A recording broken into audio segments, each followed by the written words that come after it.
Welcome to my YouTube channel. आज हम discuss करेंगे सपोर्ट एंड रेजिस्टेंस जोन के बारे में कि सपोर्ट एंड रेजिस्टेंस जोन कैसे काम करते हैं। सबसे पहले बात करते हैं हम सपोर्ट जोन के बारे में। सपोर्ट जोन एक वो एरिया होता है जहां पर प्राइस सपोर्ट लेकर एक अपसाइड में मूव करता है। सपोर्ट जोन को हम डिमांड जोन भी बोलते हैं। जैसे कि हम चार्ट पर देखेंगे कि एक प्राइस ऊपर से रिजेक्ट होकर एक डाउन साइड में मूव होकर अपने सपोर्ट एरिया पर आता है।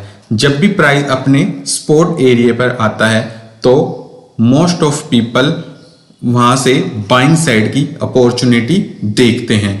जब भी प्राइस सपोर्ट एरिया पे आता है तो हमें एक बाइंग साइड की अपॉर्चुनिटी मिलती है, तो वहां से हमें कोई भी स्टॉक है बाय करना चाहिए जब वो अपने सपोर्ट एरिया पे होता है, क्योंकि वहां से price most of time up side में मूव करता है। जैसे कि यहाँ हम चार्ट पर देख रहे हैं, प्राइस ऊपर से डाउन ट्रेंड में आ रहा था और जब यहाँ सपोर्ट एरिया पे आया और प्राइस एक अप साइड में मूव करता है, अगेन प्राइस रिजेक्ट होकर फिर अपने एक दोबारा उसी सपोर्ट जोन पर आता है। जब वो अपने सपोर्ट एरिया पर आता है तो प्राइस में अगेन एक अप ट्रेंड चलता है और प्राइस एक अप साइड में मूव करता है। तो यहाँ पर सपोर्ट एरिया पर जब भी प्राइस हो तो हमें हमेशा वहां से एक बाइंग साइड की अपॉर्चुनिटी देखनी चाहिए, ना कि वहां पर हमें सेल साइड सोचना चाहिए।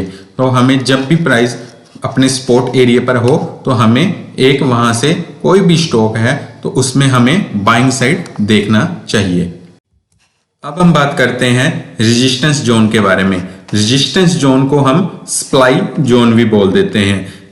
रेजिस्टेंस जोन वो एरिया होता है जहां पर प्राइस रिजेक्ट होता है। जैसे ही हम यहाँ चार्ट पर देख रहे हैं कि एक ये रेजिस्टेंस जोन है, तो यहाँ पर जब भी प्राइस आता है, ये देखो फर्स्ट टाइम जब भी प्राइस यहाँ पर आया तो वहां से प्राइस को रिजेक्शन मिलती है और प्राइस अपने सपोर्ट लेवल पर आ जाता है। दोबारा प्राइस दोबारा यहाँ पर अपने रेजिस्टेंस जोन पर आता है और प्राइस दोबारा से यहाँ रिजेक्ट होता है और वहां डाउन साइड में फिर मूव करता है। ये देखो यहाँ पर अगेन प्राइस अपने रेजिस्टेंस जोन पर आया और अगेन वहां से रिजेक्ट हुआ। तो जब भी प्राइस अपने रेजिस्टेंस जोन पर हो तो वहां पर हमें कभी भी बाइंग साइड कोई स्टॉक में बाय नहीं करना चाहिए। वहां से हमें वेट करना चाहिए कि स्टॉक कब अपने सपोर्ट जोन पर आएगा, वहां पर हमें बाइंग साइड की अपॉर्चुनिटी देखनी चाहिए। और जब भी प्राइस अपने रेजिस्टेंस जोन पर हो तो हमें वहां वेट करना चाहिए